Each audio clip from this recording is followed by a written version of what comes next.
In the dying light of the old Imperium, before the desert consumed all paths forward, there rose a figure whose shadow would stretch across 10,000 worlds. His name was Paul Atreides, son of a murdered duke, student of prophets and assassins, father to the Golden Path itself. The universe would know him as Muad'Dib, as Uzal, as the voice from the outer world. But to understand the man who would become a god, we must first understand the blood from which he sprang, the legacy that shaped him, and the terrible machinery of fate that ground him between its gears. This is not merely the story of a hero's journey. It is the chronicle of a boy who saw too much, who knew too clearly, who bore the curse of prescience, that gift which transforms every choice into an echo of inevitability. It is the account of how power corrupts not through malice, but through the cold mathematics of survival itself. And it is the tragedy of a man who walked willingly into legend, knowing that by doing so, he would cease to be human. Let us begin where all great houses must, with ancestry, with blood feuds that span millennia, and with the seeds of destruction planted generations before the harvest. The ancient bloodline, House Atreides and the weight of history. House Atreides was ancient when the Imperium was young. Their lineage could be traced back through the great diaspora itself, to Earth that was, to Greece of antiquity, to King Agamemnon, son of Atreus, the cursed house whose very name meant fearless. For thousands upon thousands of years, the Atreides had carried their honor like a blade, sharp and unforgiving, cutting through the political morass of the Landsraad with a clarity that made them both admired and feared. They kept their ancestral world of Caladan, that jewel of water and greenery, where rain fell like benediction and oceans stretched to horizons unmarred by desert or drought. Caladan was paradise incarnate, lush forests, prosperous cities, air so clean it seemed to wash the soul with every breath. It stood in stark contrast to the industrial hellscape of GD Prime, the Harkonnen capital, where pollution choked the sky and cruelty was policy, light and shadow, honor and treachery. The Atreides and Harkonnen were opposite sides of the same coin, bound together by hatred older than memory. 10,000 years before Paul's birth, the seeds of that hatred were sown in blood.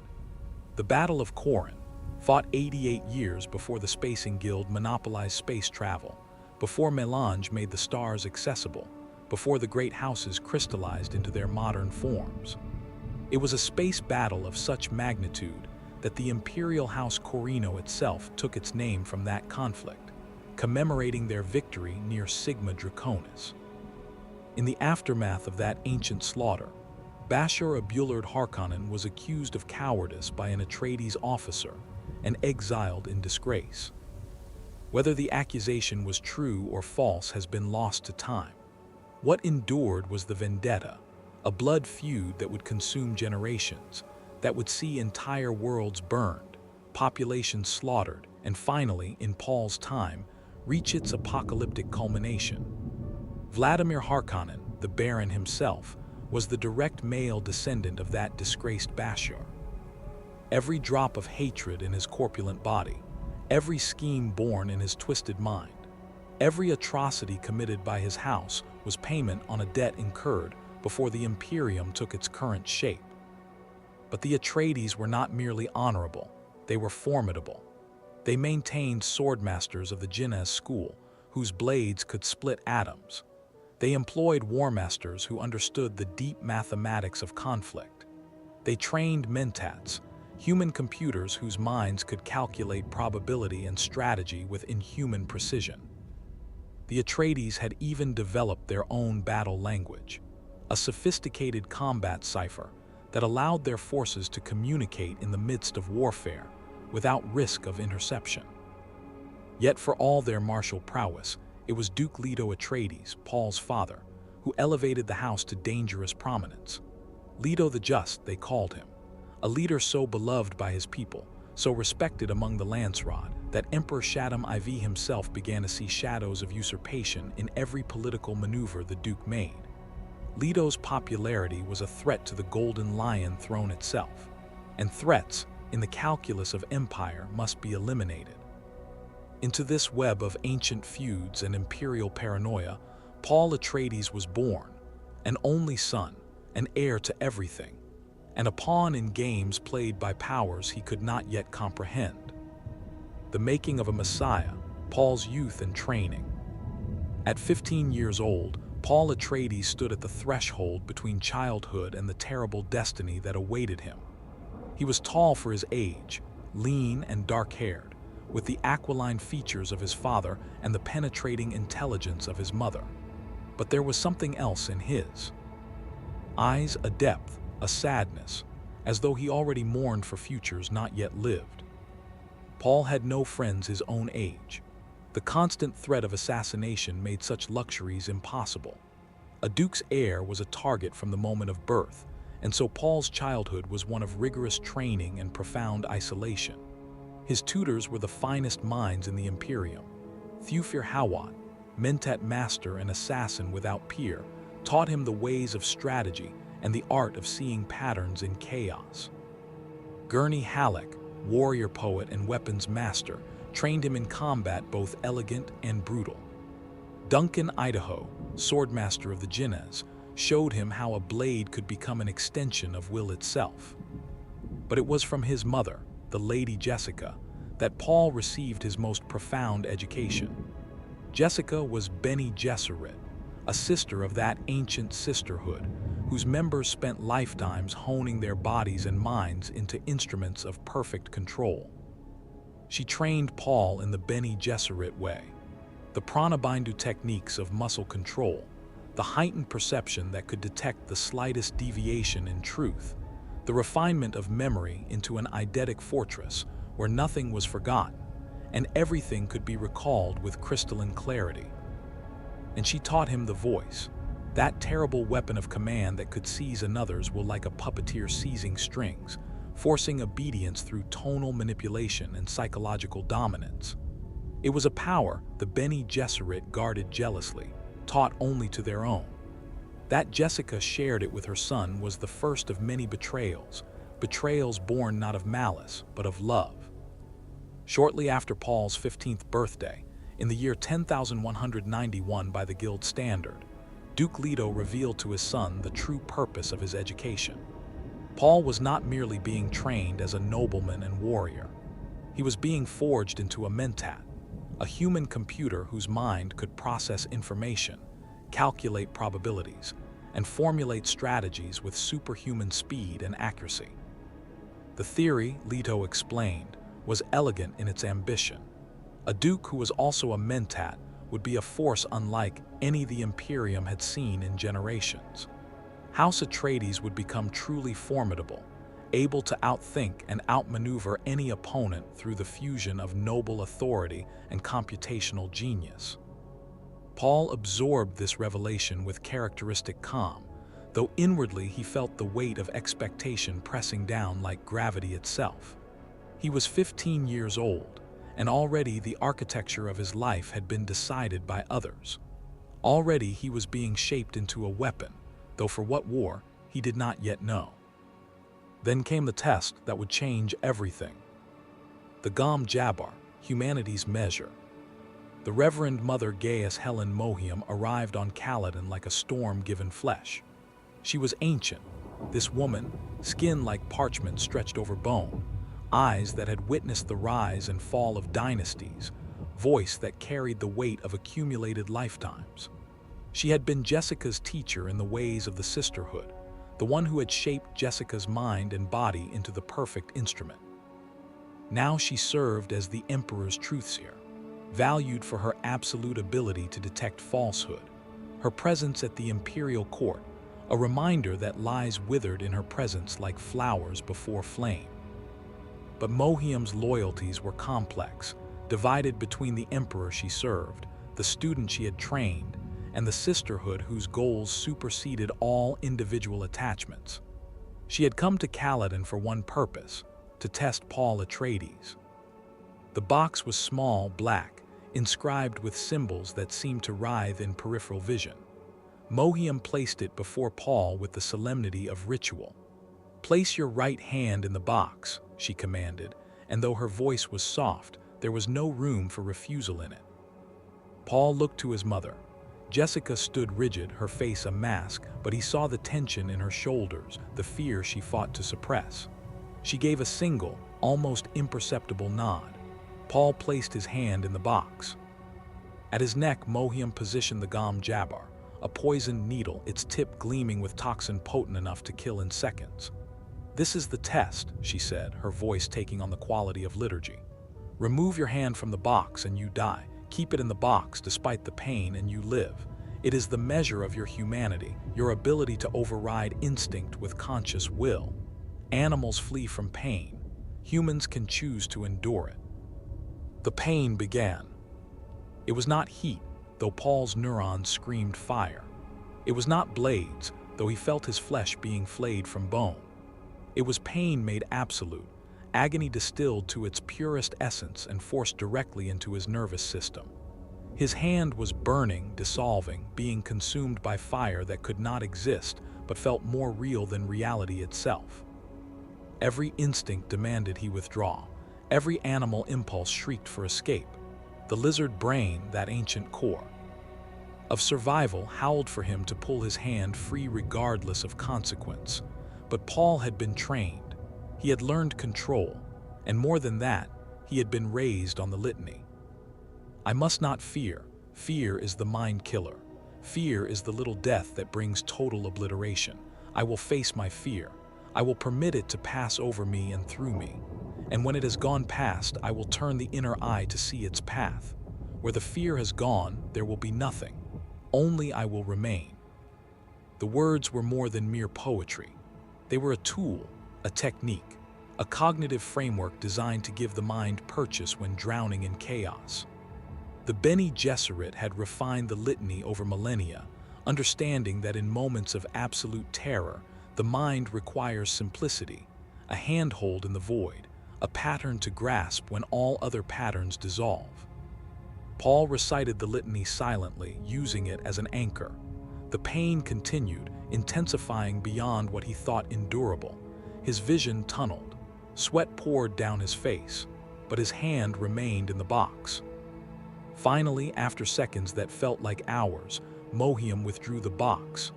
"Enough," she said, and though her voice was emotionless, there was something like approval in her ancient eyes. "You may withdraw your hand." Paul pulled his hand free and stared at it. The flesh was whole, unmarked, perfect. There had been no fire, no blades, no physical trauma at all. The pain had been illusion, nerve induction, a sophisticated manipulation of his own nervous system. The real test had not been physical endurance. It had been psychological discipline. "You are human," Mohiam pronounced, and in those 3 words lay both benediction and curse. But the test had revealed something else, something that would reshape the future itself. The Kwisatz Haderach, a plan generations in the making. As Paul recovered from the test, Mohiam turned to Jessica with an expression that combined disappointment and reluctant admiration. "He may be what you hoped," she said, "but you have disrupted everything." For the first time, Paul learned the truth behind his existence. For thousands of years, spanning more generations than could easily be counted, the Bene Gesserit had been engaged in a breeding program of staggering complexity. They had manipulated bloodlines, arranged marriages, guided reproduction across hundreds of noble houses throughout the Imperium. They had been patient, calculated, ruthless in their genetic sculpting. Their goal was singular and ambitious: to create the Kwisatz Haderach. The term came from ancient religious texts, meaning the shortening of the way, a being who could bridge gaps that should not be bridgeable, who could access places forbidden to ordinary consciousness. The Bene Gesserit envisioned the Kwisatz Haderach as the ultimate expression of human potential. A male Bene Gesserit, impossible by all natural law, who would possess powers beyond those of the Reverend Mothers themselves. Reverend Mothers could access other memory, the accumulated experiences and personalities of their female ancestors, stretching back through countless generations. But the male line remained forever closed to them, a vast repository of experience and knowledge locked away by the biology of their sex. The Kwisatz Haderach would transcend this limitation. He would have access to both male and female ancestral memories. He would be able to see futures, predict outcomes, navigate the infinite branches of causality with perfect clarity. He would be, in essence, a god in human form, a consciousness vast enough to guide humanity itself. The plan had been meticulous. Jessica was to bear a daughter to Duke Leto. That daughter would be married to Phaedrotha Harkonnen, the Baron's nephew, a creature of refined cruelty and genetic perfection. Their child would have been the Kwisatz Haderach, born in precisely the right generation, with precisely the right genetic heritage, controllable by the sisterhood that had created him. But Jessica had betrayed the plan. Out of love for Leto, out of desire to give him the heir he needed, she had used her Bene Gesserit training to choose the sex of her child. She had borne a son when she should have borne a daughter. Paul should not exist, not as he was, not with the genetics he carried, not one generation ahead of schedule. And yet, Mohiam sensed something in the boy, a potential, a possibility that perhaps Jessica's betrayal had not doomed the program but accelerated it in ways the sisterhood could not have predicted. "Watch him," Mohiam told Jessica before departing Caladan. "If he is what I suspect, the universe itself will reshape around him. And if he is not..." She left the alternative unspoken, but her meaning was clear. If Paul was merely human, merely talented, merely brilliant, then he was irrelevant to the sisterhood's plans and would be discarded like any failed experiment. Paul stood at the window of Castle Caladan, watching the Reverend Mother's ship depart, and for the first time felt the weight of prophecy settling onto his shoulders like a cloak, woven from futures not yet lived. The trap, Arrakis, and the machinery of betrayal. The message from the Emperor came 6 weeks after Mohiam's departure. It was phrased as an honor. House Atreides was to assume stewardship of Arrakis, the desert planet, displacing House Harkonnen after 80 years of brutal rule. Arrakis, Dune, the most important planet in the known universe. For Arrakis was the only source of melange, the spice, that miraculous substance upon which the entire structure of interstellar civilization depended. Spice enabled the Spacing Guild navigators to fold space, to see safe paths through the infinite dimensions of nonlinear travel, to make faster-than-light transit possible. Without spice, the Imperium would collapse overnight, fragmenting back into isolated planetary systems with no means of contact or commerce. But spice was more than a navigational aid. It extended life, granting additional decades to those who consumed it regularly. The Emperor himself, Shaddam IV, was 72 years old but appeared no older than 35, his youth preserved by spice addiction. Spice heightened awareness, expanded consciousness, occasionally granted visions of possible futures to those sensitive enough to perceive them. It was medicine, drug, religious sacrament, and economic foundation all woven into one. And it came from only one place, the desert of Arrakis, produced through the complex life cycle of the giant sandworms, Shai-Hulud, the ancient ones, the makers and destroyers, creatures so vast they could swallow entire harvesting operations whole. Control of Arrakis meant wealth beyond measure. It meant political power. It meant influence that could reshape the Imperium itself. Duke Leto understood immediately that the Emperor's gift was a trap. No house as hated and feared as the Atreides would be granted such a prize without lethal strings attached. The Emperor feared Leto's popularity among the Landsraad. The Baron feared the Atreides for ancient grudges and fresh jealousies alike. Together, they had crafted a snare elegant in its simplicity. Give the Atreides Arrakis, then crush them far from their support base, far from loyal Caladan, in the hostile vastness of the desert. But Leto also saw opportunity. The Fremen, Arrakis' native people, the desert dwellers who had adapted to the harshest environment in the known universe, were rumored to be formidable warriors. Some whispered they might even rival the Sardaukar, the Emperor's own terror troops, soldiers raised on the prison planet Salusa Secundus, where only the strongest and most brutal survived. If Leto could forge an alliance with the Fremen, If he could transform them into a military force loyal to House Atreides, he might survive the trap. He might even thrive. It was a desperate gamble, but Leto Atreides had never been a man to refuse long odds when honor demanded the risk.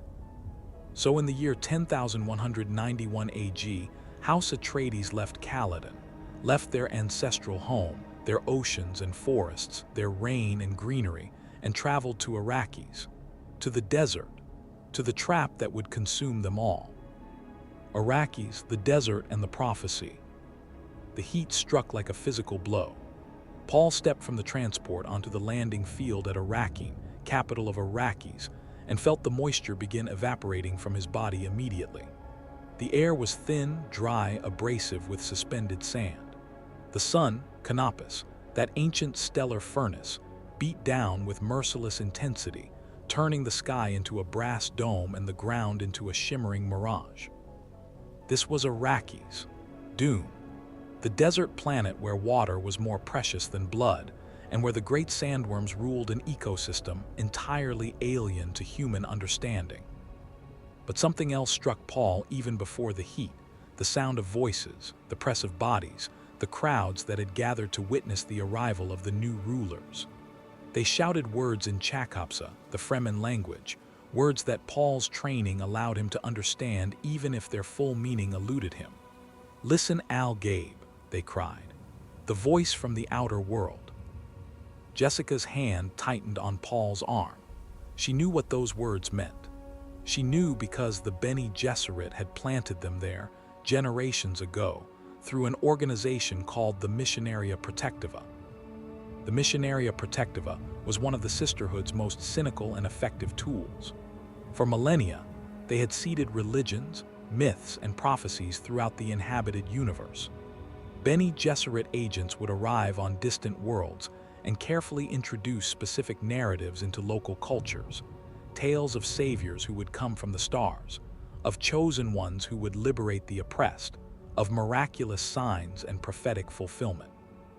They would weave these stories into existing belief systems so thoroughly that within a few generations, the locals would believe the prophecies had always been part of their heritage.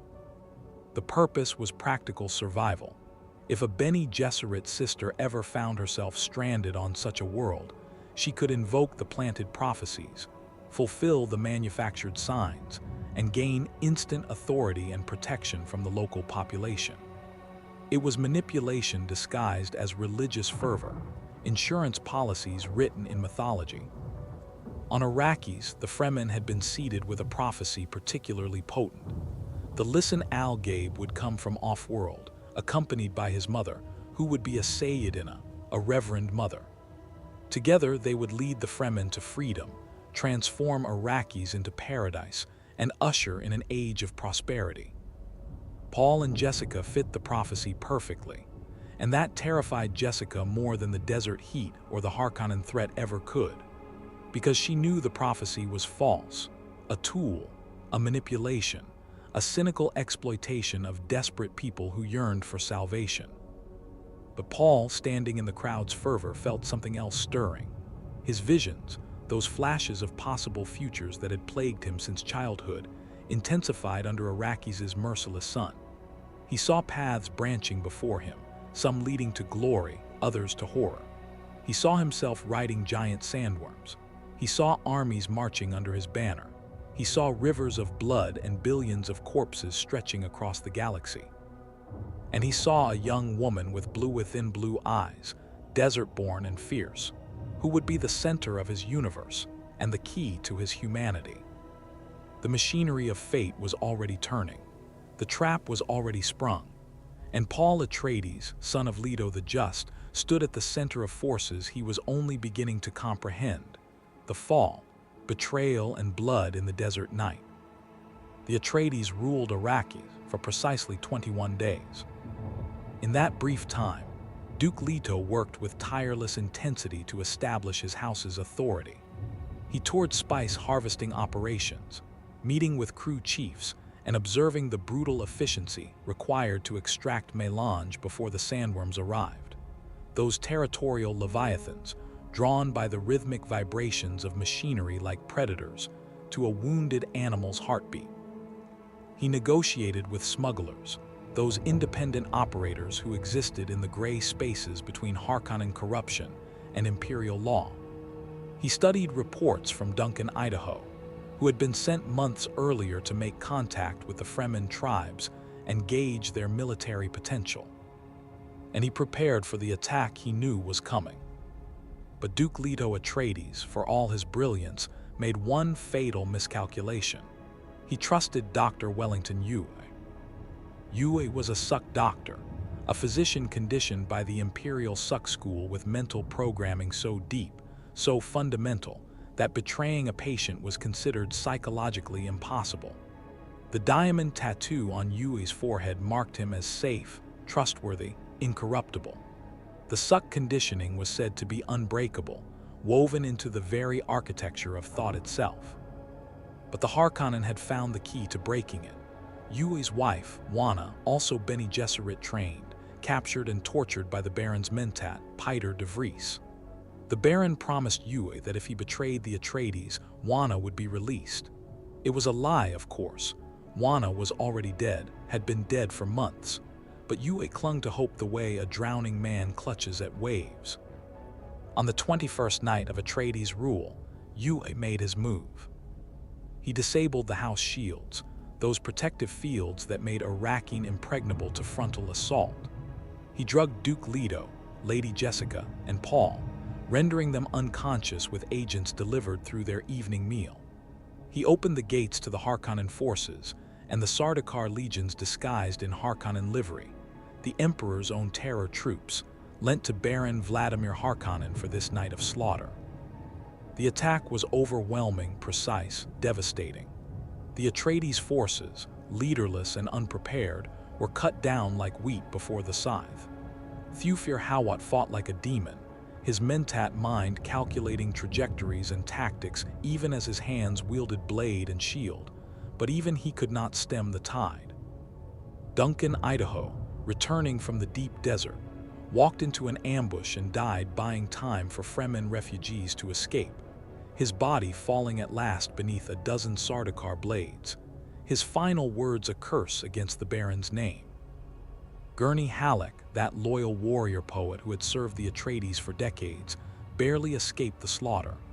He fought his way through corridors choked with smoke and blood, saw his fellow soldiers, men he had trained, friends he had laughed with, cut down around him.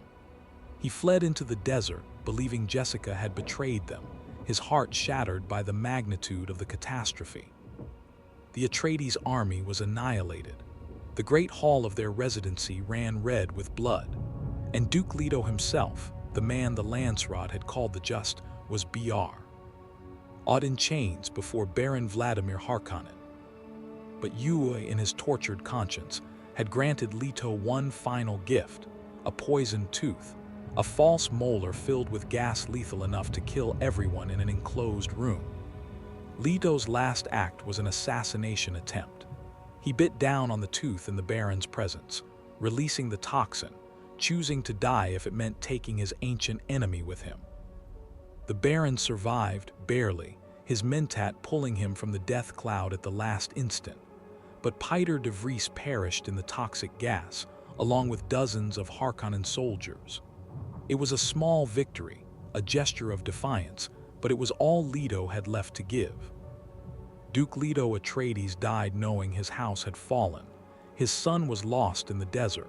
His wife was sentenced to death, and everything he had built was ashes. But he died striking back. He died as he had lived, unbroken, defiant, refusing to yield even in the face of absolute defeat. Into the deep desert, survival and awakening. Paul and Jessica woke in darkness, bound and gagged, loaded onto an ornithopter and flown deep into the desert to die. The Baron, clever in his cruelty, had ordered their deaths to appear natural, victims of the desert's merciless environment rather than outright murder. He knew that the Bene Gesserit and the Spacing Guild both employed truthseers, that his involvement in the Atreides' destruction would be scrutinized. Better to let the desert provide plausible deniability. But Baron Harkonnen had not accounted for Yui's final betrayal. The Suck Doctor, knowing he would die for his treachery, had given Paul and Jessica the tools to survive. A pack containing a Fremen stillsuit, water, and most precious of all, a message explaining the truth of his actions, his regret, and his hope that Paul might live to avenge them all.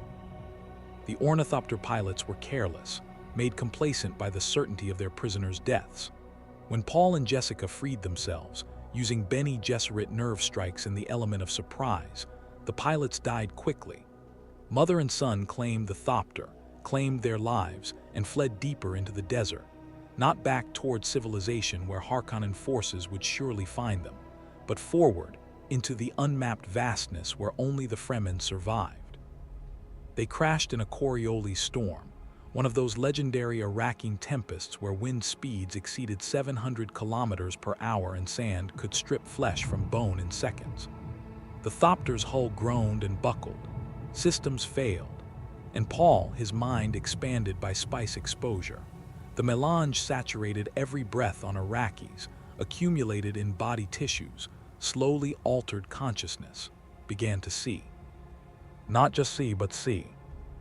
Visions flooded his mind like water breaking through a dam. He saw possible futures branching in infinite complexity, each decision point creating new timelines, new outcomes, new destinies. He saw himself leading armies. He saw himself as emperor. He saw billions dying in his name. He saw the golden path stretching into a future so distant it made him weep, a future where humanity survived, but at costs that made death seem merciful.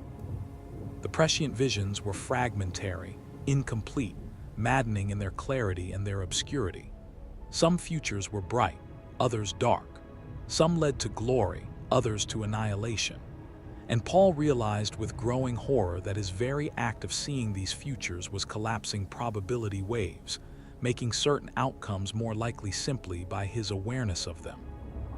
He was becoming the Kwisatz Haderach, that being who could see where others were blind, who could navigate time itself as easily as the guild navigators folded space. But the gift was also a curse.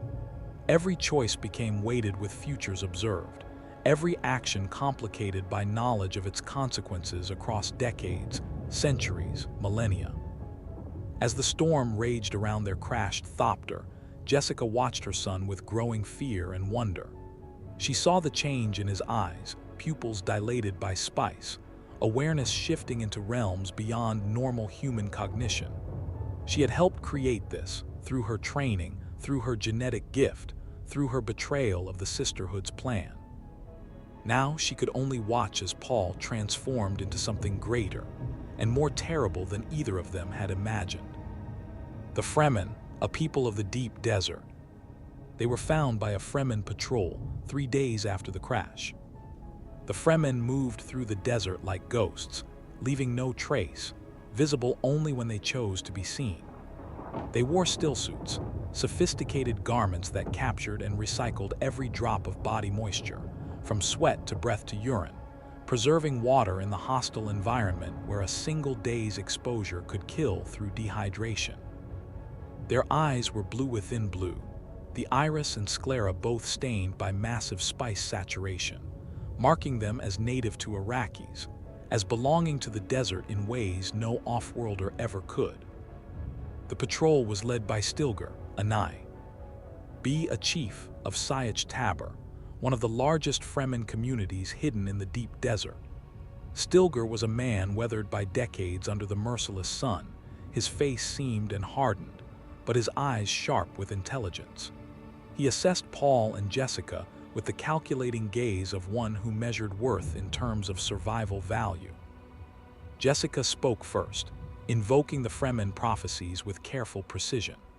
She used the words planted by the Missionaria Protectiva, the signs and phrases that would mark her as the Sayyidina, the Reverend Mother foretold in Fremen legend.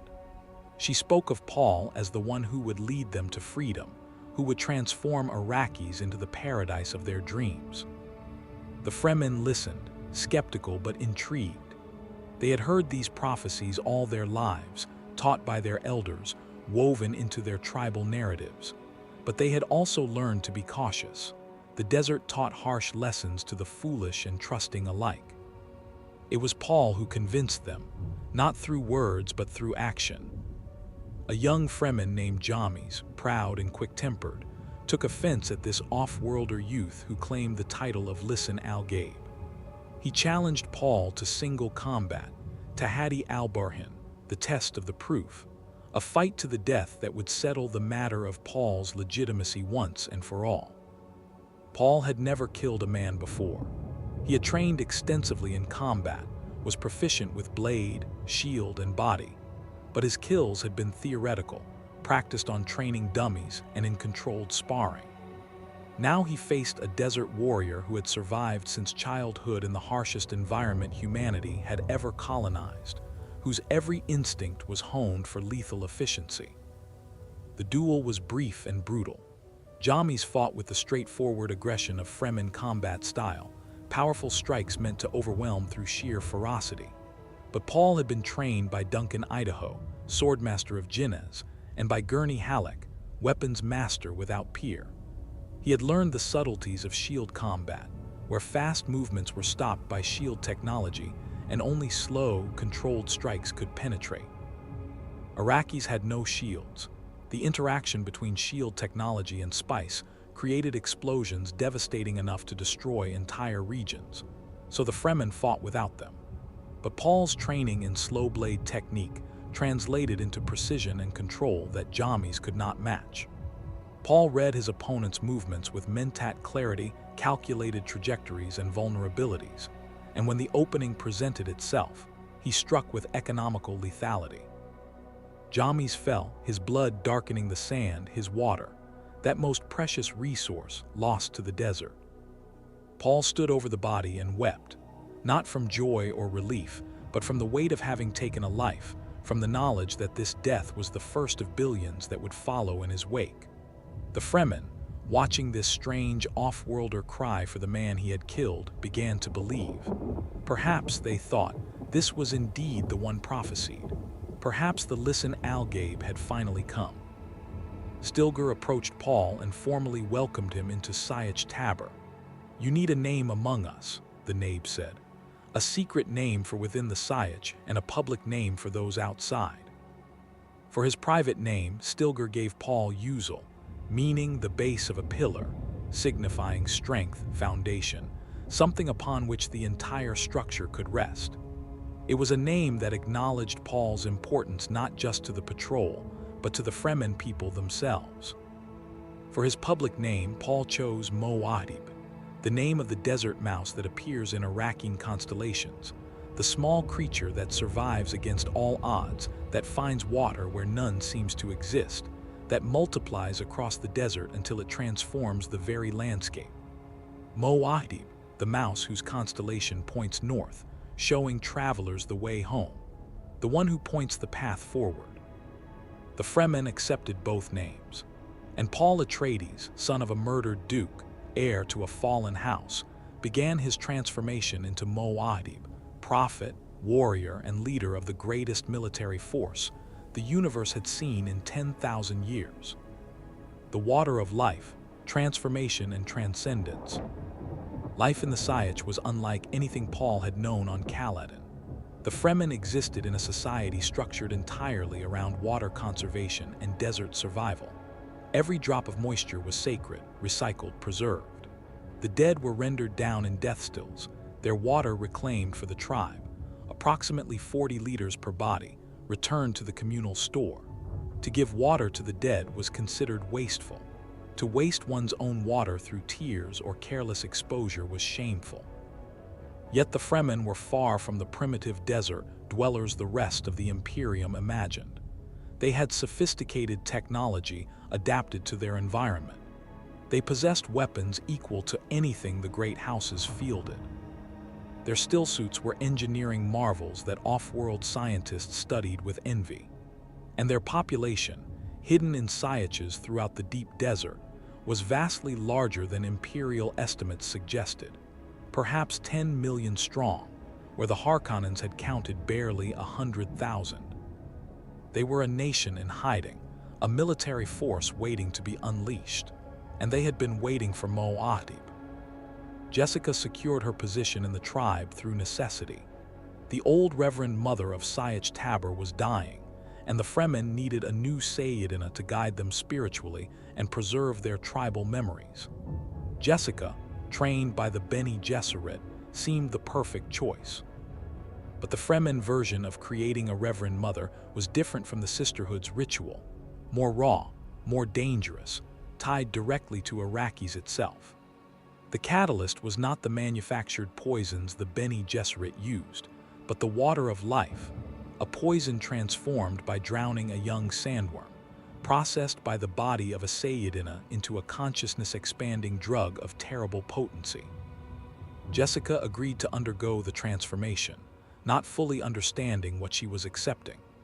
Only when the ceremony began did she realize she was pregnant, carrying Leto's child, conceived in the final weeks before the Harkonnen attack. And only too late did she realize that the water of life would affect not just her, but the unborn daughter in her womb. The transformation was agonizing. Jessica's consciousness expanded, reaching back through genetic memory to touch the minds of her female ancestors, generation upon generation stretching back to humanity's origins. She became, in that moment, thousands of people, their memories, their experiences, their lives flooding into her awareness until she thought she would shatter from the weight of accumulated centuries. But she survived, becoming truly a Reverend Mother in both Bene Gesserit and Fremen traditions, holding within her mind an archive of human experience vast beyond normal comprehension. Her unborn daughter, however, was transformed in ways no one had anticipated. The child, who would be named Aelia, gained consciousness while still in the womb, accessing the same genetic memories that Jessica now carried.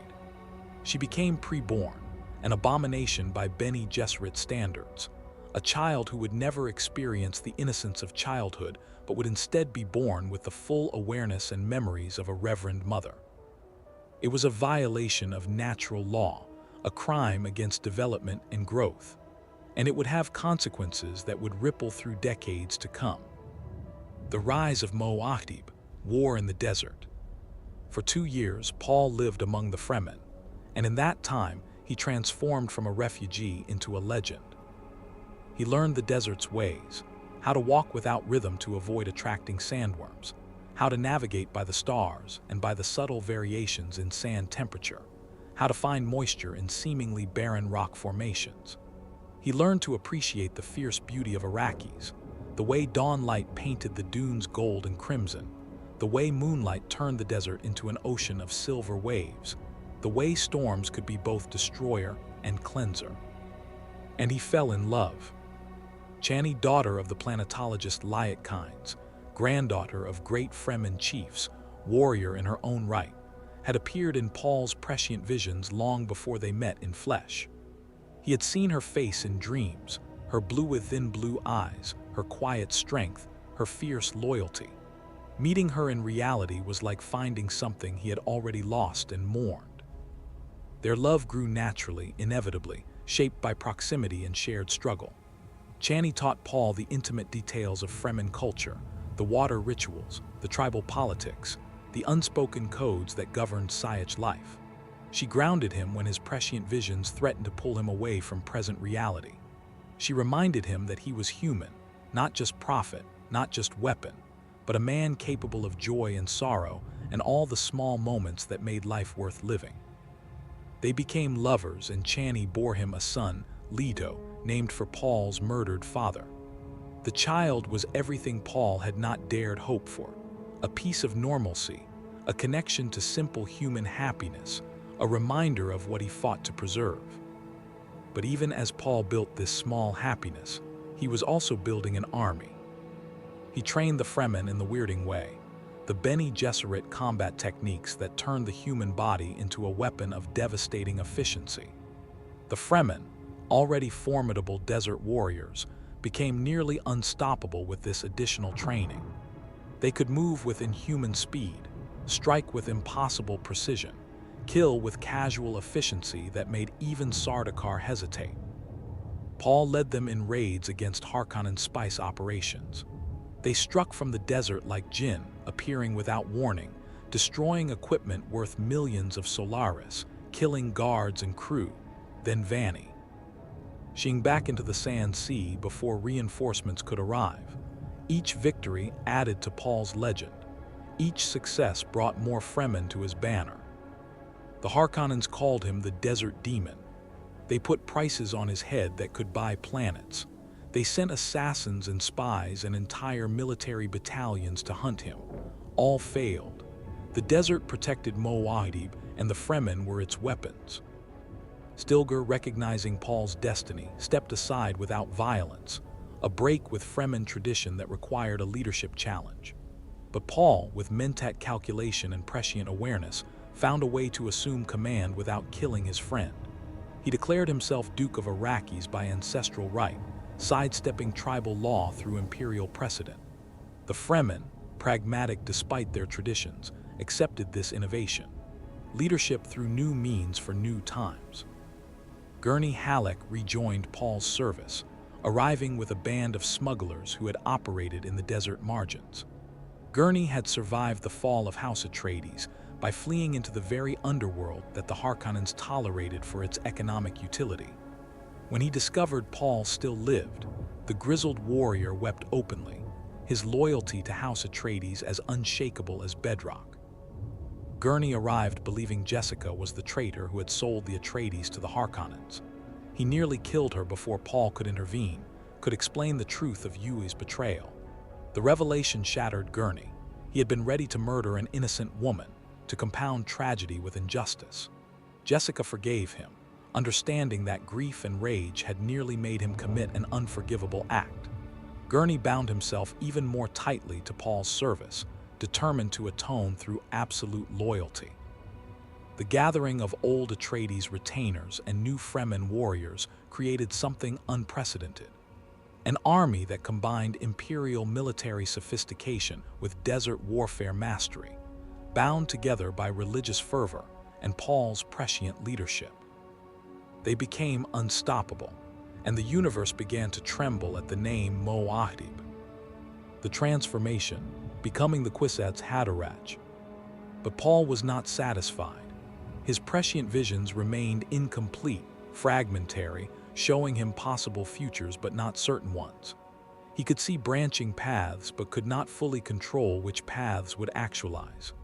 There were gaps in his awareness, blind spots in his perception, moments where the future became opaque and unknowable. He understood with growing certainty that he had not yet become what he was meant to be. He was closer than any human had been in millennia, but not complete, not yet the Kwisatz Haderach in full flower. So Paul made a decision that balanced on the knife edge between transcendence and suicide. He would undergo the male equivalent of the Reverend Mother ceremony. He would consume the water of life, that poison which transformed consciousness, which opened genetic memory, which killed every man who had ever attempted it. He told no one, not Jessica, not Chani, not Stilgar. He simply drank the process poison and fell into a coma so deep he appeared dead. For 3 weeks, Paul lay motionless in the Siyaj. The Fremen mourned him as fallen, believing their prophet had been taken by the desert. Jessica, with all her Bene Gesserit training and Reverend Mother awareness, could not wake him. She tried every technique, every method of consciousness manipulation known to the sisterhood. Nothing worked. It was Chani who saved him. Chani, who knew Paul not as prophet or duke or Kwisatz Haderach, but as lover and friend and father to her child. She understood that Paul's coma was not a failure, but a journey, that his consciousness had ventured into realms so distant that ordinary methods could not reach him. She needed something that would call him back across that vast distance. She used the water of life again, processed fresh by Jessica, and gave it to Paul in massive doses, amounts that should have killed him instantly if he were not already beyond normal biological limitations. And Paul woke. But the man who opened his eyes was not entirely the same person who had closed them.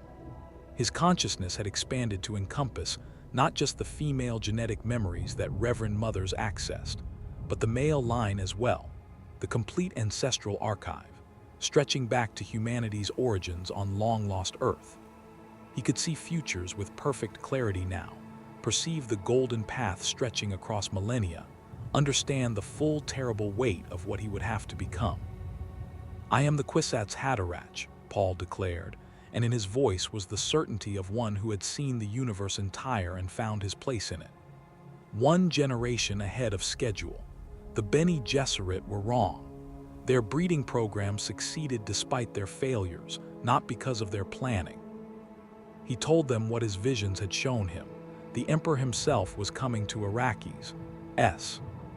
Hadam IV, concerned by the complete cessation of spice production, by reports of a desert prophet who commanded Fremen legions, by the growing realization that something on Arrakis threatened the very foundation of imperial power, was arriving with his full Sardaukar complement and levies from every great house.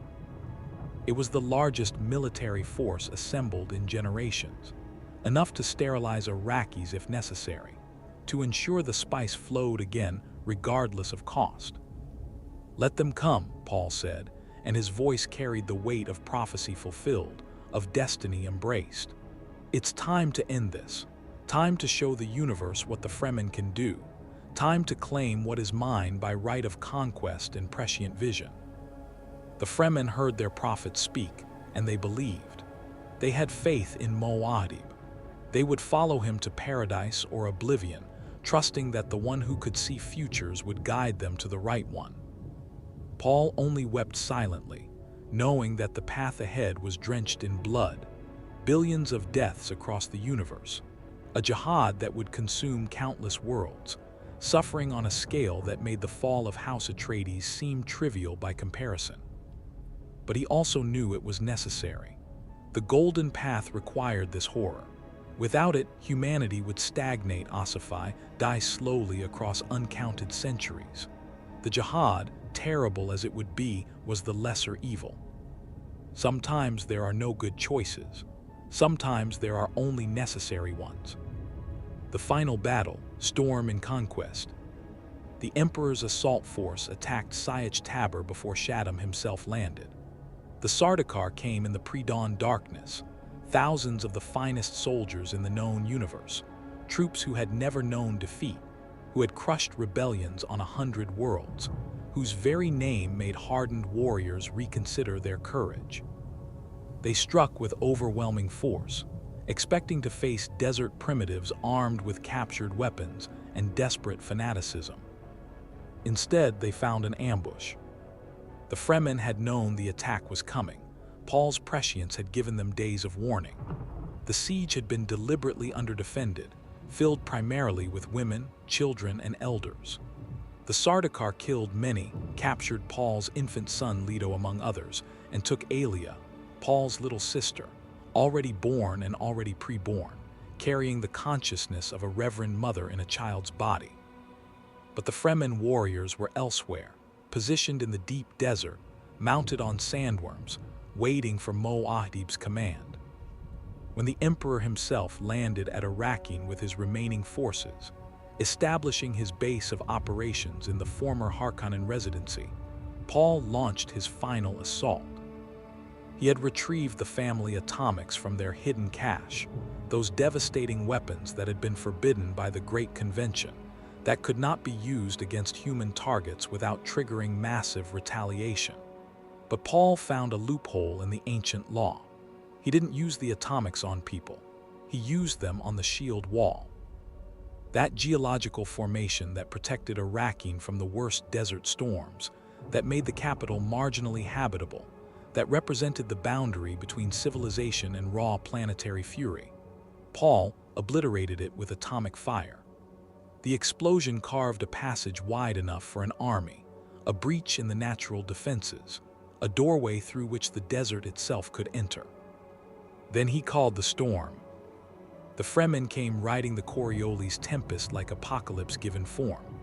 They rode the great sandworms, Shai-Hulud, those monsters hundreds of meters long, older than empires, powerful enough to swallow entire mining operations whole. They rode them through the gap in the shield wall, an army mounted on the planet's own gods of destruction.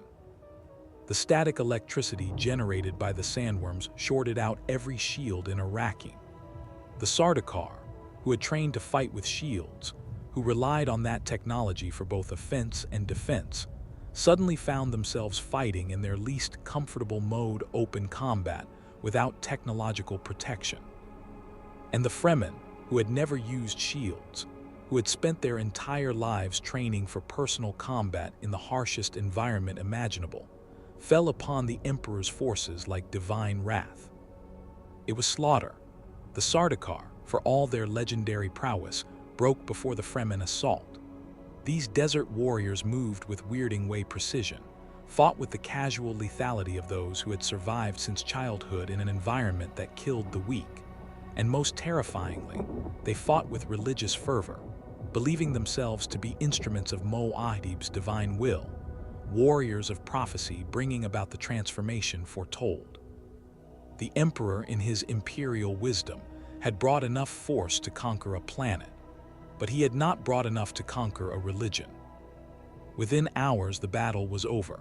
The Sardaukar were defeated, scattered, broken. The Emperor himself was captured, brought in chains to kneel before the desert prophet he had tried to destroy. The great houses that had brought levies to Arrakis, watching the battle from orbit, hesitated, uncertain whether to intervene, terrified of what this Muad'Dib might do if provoked further. Paul stood before the Emperor, no longer a boy but a man who had transcended humanity itself, and spoke with the voice of absolute authority. "I control the spice. If you move against me, I will destroy the spice forever. The sandworms will be scattered. Arrakis will become as barren as Salusa Secundus. And the Imperium, your entire civilization, will collapse in a generation as space travel becomes impossible and your populations age and die without melange to extend their lives." The Spacing Guild, watching and listening, confirmed Paul's threat. Their limited prescient abilities showed them that he was capable of it, that he would do it if pushed. They had no choice but to comply. The Guild ships departed from Arrakis' orbit, carrying away the defeated remnants of the Sardaukar and the levied forces of the great houses. Shaddam IV was forced to abdicate, to surrender the Golden Lion throne to this desert prophet who had risen from nothing to conquer everything. And Paul, to seal his legitimacy beyond question, married the Emperor's eldest daughter, Princess Irulan Corrino, a woman of imperial blood who would give his rule the genetic credentials the great houses would recognize. But Paul's heart remained with Chani. Irulan would be wife in name only, empress for political purposes, a chess piece in the great game. Chani would be his true companion, the one who anchored him to humanity, the one who saw him not as prophet or emperor, but as Paul, the man she loved. In the year 10,196 of the Guild Standard, Paul Atreides became emperor of the known universe. Muad'Dib, the Lisan al-Gaib, the Kwisatz Haderach, a man who could see all possible futures and who had chosen the least terrible path forward. He wept for what he had become, and he wept for what he would do. The Jihad, holy war in galactic conquest. The universe changed in the years following Paul's ascension. What followed was not merely war but jihad, holy war, religious crusade, the unstoppable force of religious certainty wielded by warriors who believed they were fulfilling divine prophecy. The Fremen exploded outward from Arrakis like a plague, carrying the theology of Muad'Dib to every corner of the Imperium. They were unstoppable. Planet after planet fell before them. Some surrendered immediately, accepting the new religion and the new order. Others resisted and were crushed, their populations converted or killed, their cultures obliterated, their histories rewritten to fit the narrative of Muad'Dib's divine mission. The Jihad lasted 12 years and consumed the galaxy. 61 billion people died. Let that number settle into comprehension. Not 61 million, not 600 million, but 61 billion human lives extinguished. each one a universe of experience and potential reduced to corpses feeding sand or enriching soil on distant worlds. Over 90 planets were completely sterilized, their biospheres destroyed, their cities reduced to radioactive glass. 500 additional worlds were demoralized, their populations broken, their spirits crushed, their will to resist obliterated by the sheer, relentless advance of the faithful. Over 40 religions were extinguished entirely, their sacred texts burned, their temples demolished, their followers converted or killed. 10,000 worlds joined the Atreides empire, whether through conviction, coercion, or simple survival instinct. And through it all, Paul watched with prescient eyes, knowing that every death was necessary, that this horror was the lesser evil, that without this purging fire, humanity would stagnate and die across uncounted centuries. He saw the alternative futures, the paths where he tried to be merciful, where he attempted to minimize suffering. And in every one of those gentler timelines, humanity eventually perished, extinct or reduced to irrelevance, consumed by its own stagnation. The golden path required blood, required conquest, required horror on a scale that made previous wars seem like children's squabbles. Stilgar, that pragmatic Fremen nabe who had first accepted Paul into the tribe, watched the deification of Muad'Dib with growing horror and disgust. The simple desert warrior he had trained, the young man he had respected, had become a god in the eyes of billions. Temples were built to Muad'Dib's glory. Prayers were offered in his name. Entire worlds worshipped him as divine. Stilgar refused to participate in this deification. He had known Paul as human, fallible, uncertain, afraid. He would not pretend the young man had become God. The irony was bitter. Paul was the most powerful emperor in 10,000 years, commanding religious devotion and military foe. RCE beyond anything the Corrinos had achieved. Yet he was utterly powerless to stop the excesses of the religious juggernaut he had created. He could see the future, but he could not control it. He could only channel it, direct it toward the least terrible outcomes, and bear the weight of knowing that every choice he made cost billions of lives. Messiah, the emperor's burden. By the time the jihad ended, Emperor Paul Muad'Dib Atreides had everything the universe could offer, and wanted none of it. He ruled from Arrakeen, which had been transformed into the religious and political capital of the known universe. Pilgrims came from every world to walk the streets where Muad'Dib had walked, to see the sieges where he had lived, to pray at temples built in his name. The spice trade, now controlled entirely by House Atreides, generated wealth beyond calculation. But Paul was trapped by his own prescient vision. He had seen that Chani would die giving birth to his heir. He had known this since before their child was conceived, had lived with that knowledge like a poison in his heart. He could see the moment of her death with perfect clarity, could perceive every detail of that terrible future. And because he could see it, he was powerless to change it. Any deviation from the prescient path would leave him blind, unable to navigate the currents of causality, vulnerable to threats he could no longer anticipate. So he had delayed. He had allowed Irulan, his wife in name only, still loyal to Bene Gesserit interests, to give Chani contraceptives without his direct knowledge, creating plausible deniability in his own mind. If Paul didn't actively know, if he could maintain the fiction of ignorance, perhaps he could delay the inevitable. But Chani, fierce and independent, had switched to an ancient Fremen fertility diet, had taken control of her own reproduction, and had conceived despite the contraceptives. She wanted to give Paul an heir. She wanted to cement their bond with a child of their love. Paul knew what this meant, knew and could do nothing to stop it.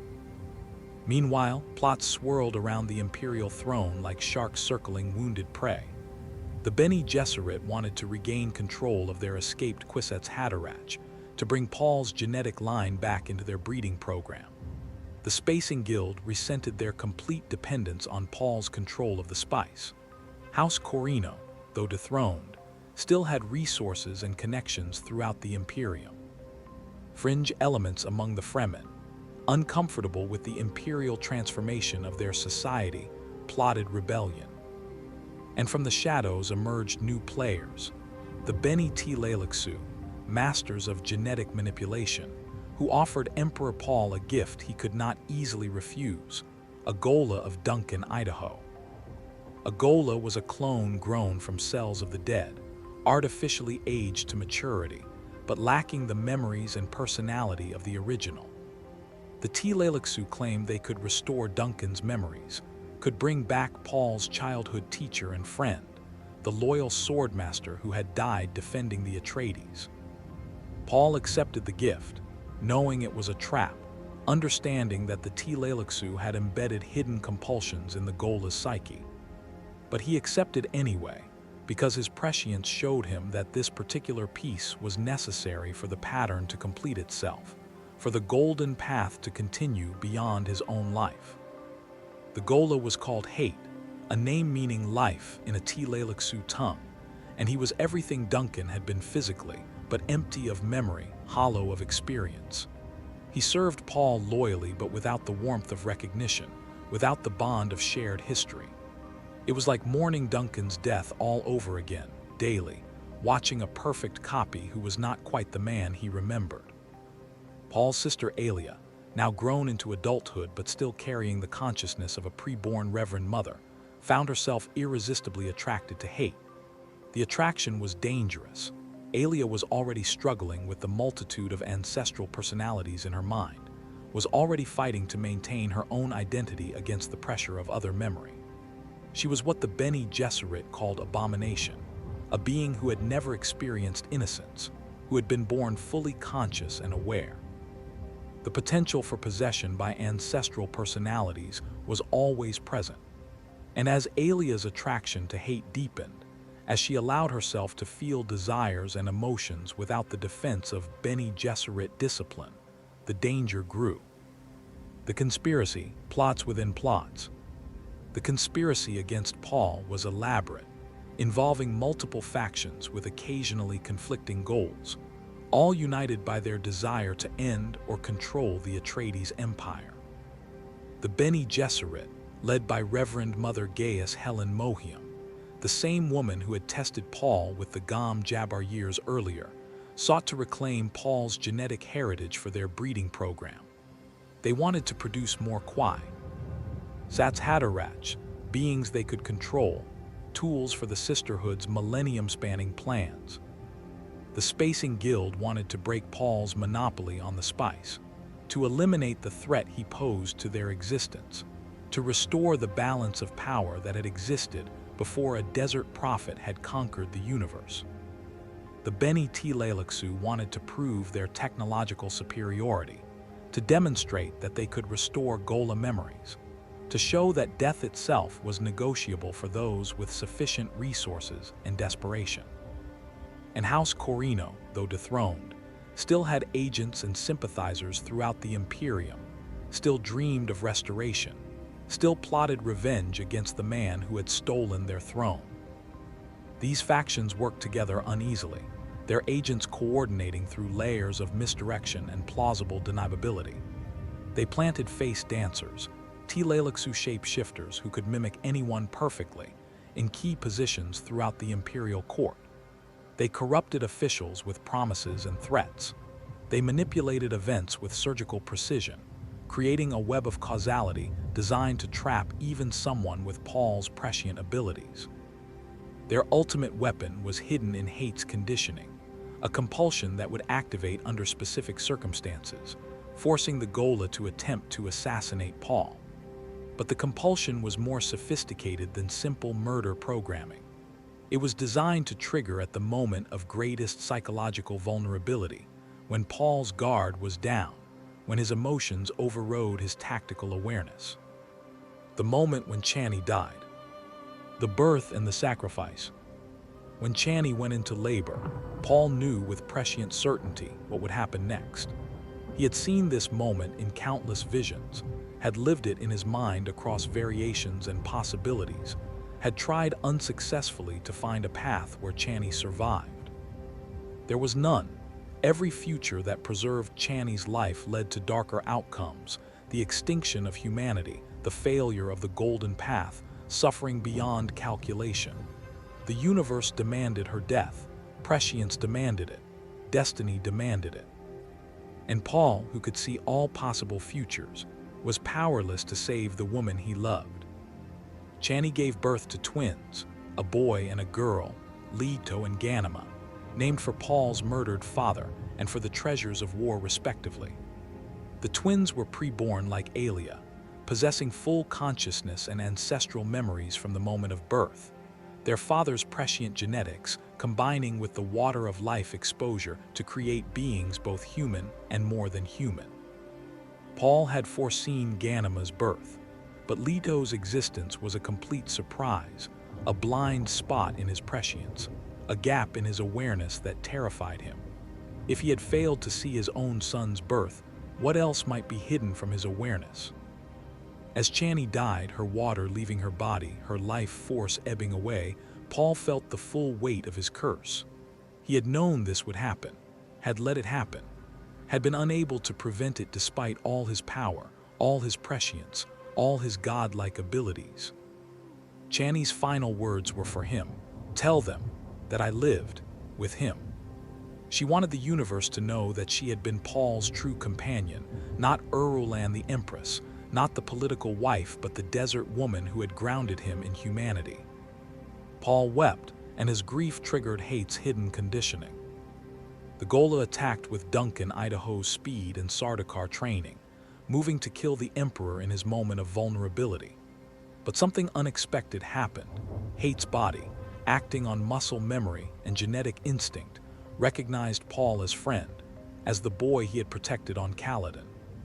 The conditioning and the body's memory fought each other, creating cognitive dissonance so severe it shattered the Tleilaxu programming. And in that moment of shattering, Duncan Idaho's memories flooded back. The Gola became truly Duncan again, not just physically but mentally, spiritually, completely. Death had been reversed, consciousness restored, personality reclaimed from the void. Paul, even through his grief, was unsurprised. He had seen this possibility, had known that Duncan might return. The prescience that couldn't save Channy had at least given him this, his old friend restored, loyal unto death and beyond it. But the moment of Duncan's restoration was also the moment of Paul's crisis. His prescience, which had guided him through years of warfare and conspiracy, suddenly failed. He had reached a decision point, a nexus in causality where multiple futures of equal probability existed simultaneously. For the first time since drinking the water of life, Paul Atreides was truly blind. The decision, sacrifice, and the golden path. The conspirators struck in Paul's moment of blindness. Seidel, a Tleilaxu master face dancer who had infiltrated the imperial court, revealed himself, holding a knife to the throats of Paul's newborn twins. The ultimatum was simple: abdicate the throne, go into exile, allow the conspiracy to reshape the Imperium as they wished, and in return, Paul would receive Channy back as a Gola. The Tleilaxu could clone her, could restore her memories, could give Paul back the woman he loved. Refuse and his children would die. It was the perfect trap. Paul was blind, unable to see futures, unable to predict outcomes. His prescience had guided him for years, but now, at the crucial moment, it had abandoned him. He had to choose based on faith, on instinct, on human judgment rather than superhuman foresight. And he had to choose instantly. But Paul was not entirely blind. Through the genetic connection of blood and prescient heritage, he could tap into his son Leto's awareness. The infant, preborn and conscious, possessed his own nascent prescient abilities.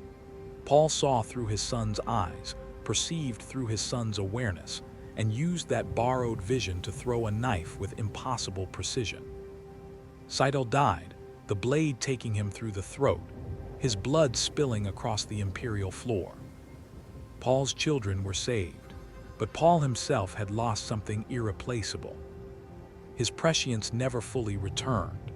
The decision point had collapsed into actuality, but the paths forward remained obscured, hidden behind veils of uncertainty that even the Kwisatz Haderach could not penetrate. He was still superhuman, still possessed abilities beyond normal human comprehension, but the perfect clarity he had once commanded was gone. Paul realized what this meant. His time as emperor was ending. The golden path required someone with clearer vision than he now possessed. His son Leto would have to take up the burden that Paul could no longer bear. Into the desert, the preacher's path. Paul's decision was simple and elegant and terrible. He walked into the desert to die. It was Fremen custom. When a man went blind and could no longer contribute to the tribe's survival, he gave his water back to the desert. He walked into the sand sea until Shai-Hulud found him, until the worms consumed him, until his moisture returned to Arrakis itself. Paul, despite being emperor, despite his prescient powers, despite his godlike status, followed Fremen law. He walked away from the throne, from the conspiracy, from the terrible weight of prophecy and rulership. He left behind a note for Stilgar, explaining his decision, asking the old Nabe to help guide Paul's children when the time came. He left instructions for Aelia to serve as regent until the twins came of age. He left letters for Duncan and Gurney and those few who had remained loyal through everything. And he walked into the desert, blind and alone, seeking the clean death of a Fremen warrior rather than the slow corruption of imperial power. The universe mourned. Muad'Dib was dead, they said. The prophet had given his water to the desert. An age had ended. But Paul Atreides did not die. He survived in the deep desert, alone and blind, living as the Fremen had lived for millennia, finding water in impossible places, navigating by senses other than sight, existing in the harsh spaces where only the desperate and the holy ventured. And slowly, over years, he became something else. Not emperor, not prophet, but preacher, a blind man led by a boy, wandering from Sietch to Sietch, delivering sermons that challenged the very religion built in Muad'Dib's name. The preacher spoke against the excesses of the Atreides Empire, against the corruption of Fremen values, against the transformation of Arrakis from desert to garden. He warned that making Arrakis green would destroy the sandworms, would end spice production, would doom the very ecosystem that had made Muad'Dib possible. Many suspected that the preacher was Paul Atreides returned, but none could prove it.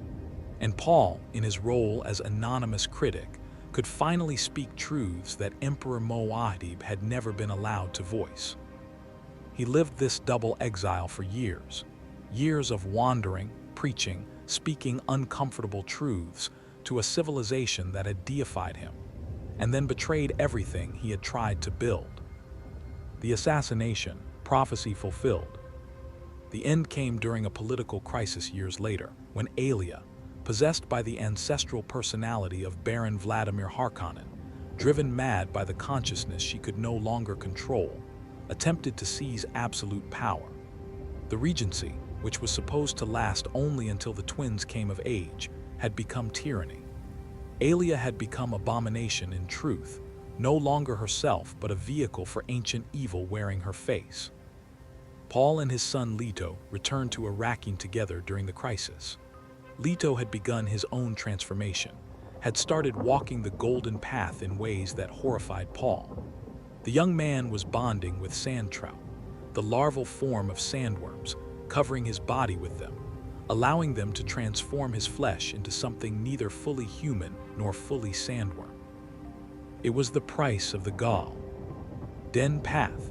Leto would become a god emperor in truth, would rule for thousands of years as a being of terrible power and alien consciousness, would guide humanity through the crucible necessary for its ultimate survival. And Paul, seeing what his son would become, wept for him. Wept for the humanity Leto was sacrificing, for the loneliness of millennia that awaited him, for the burden that Paul himself had not been strong enough to bear. "I couldn't do it," Paul confessed to his son. "I saw the golden path. I understood what was necessary, But I couldn't sacrifice my humanity that completely. I walked away from what I knew I had to do. Leto, already more than human, accepted his father's failure with understanding rather than judgment. Someone had to walk the golden path. If Paul could not, then Leto would. The climax came during a public ceremony, when tensions between competing factions boiled over into violence. In the chaos, assassins struck at the preacher. Their blades found him, cut him, spilled his water onto the sand. But not before he revealed himself. As Duncan and Jessica watched, as the crowd witnessed, the preacher's disguise fell away. His face was visible for a final moment, scarred, blind, aged beyond his years, but unmistakably Paul Atreides. Muad'Dib had returned only to die again, publicly this time, his blood confirming what many had suspected. Paul Atreides, son of Leto the Just, Duke of House Atreides, Emperor of the known universe, Lisan al-Gaib, Uzal, Muad'Dib. The Kwisatz Haderach died on the streets of Arrakeen, killed by assassins who served the very religion built in his name. The irony was bitter and perfect. The prophet destroyed by his prophecy, the god murdered by his worshippers, the man who saw all futures unable to avoid the most obvious death. And with his final breath, Paul Atreides passed into legend, into myth, into the eternal narrative that would shape humanity's consciousness for millennia to come. Epilogue: The Weight of Prophecy. Was Paul Atreides a hero? The question haunts the chronicles of his life, echoing through the centuries that followed his death. By conventional measures, he was heroic. He overthrew tyranny, freed the oppressed, transformed an empire, guided humanity toward survival rather than extinction. But by other measures, he was monstrous, responsible for 61 billion deaths, for the obliteration of cultures and religions, for suffering on a scale that beggars comprehension. The truth, perhaps, is that Paul transcended such simple categories. He was neither hero nor villain, but something more complex and tragic. A man who saw too much, knew too clearly, bore the curse of prescience without the strength to fully wield it. He fulfilled prophecy and was destroyed by it.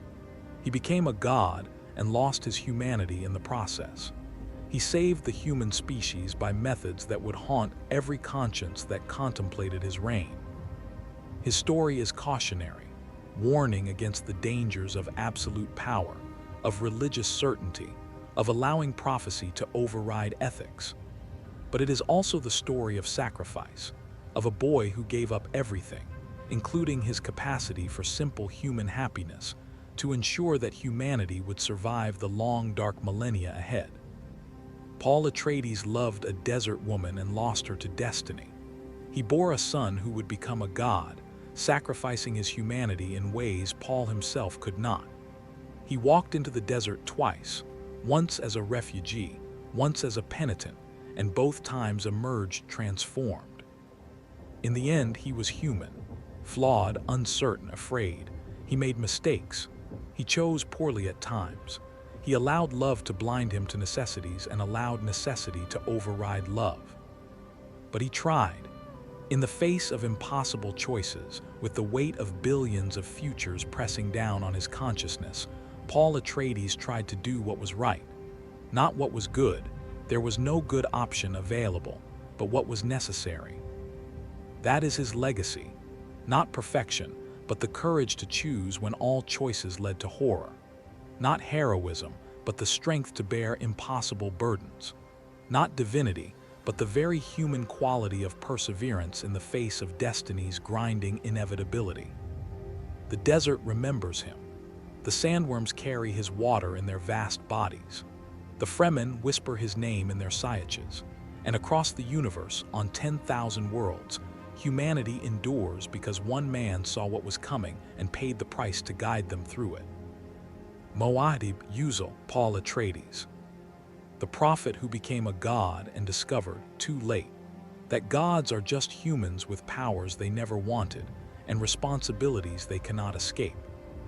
His story is done, but the golden path he glimpsed, the distant future he died to make possible, continues onward through the centuries, a testament to the price of prescience, the cost of empire, and the terrible choices that must be made when there are no good options left. Only the necessary ones. And in the D.P. desert, when the wind howls across the dunes and Shai-Hulud rises from the sand, sometimes you can still hear an echo of that ancient litany, whispered in a voice that saw too much. I must not fear. Fear is the mind killer. Fear is the little death that brings total obliteration. I will face my fear. I will permit it to pass over me and through me. And when it has gone past, I will turn the inner eye to see its path. Where the fear has gone, there will be nothing. Only I will remain.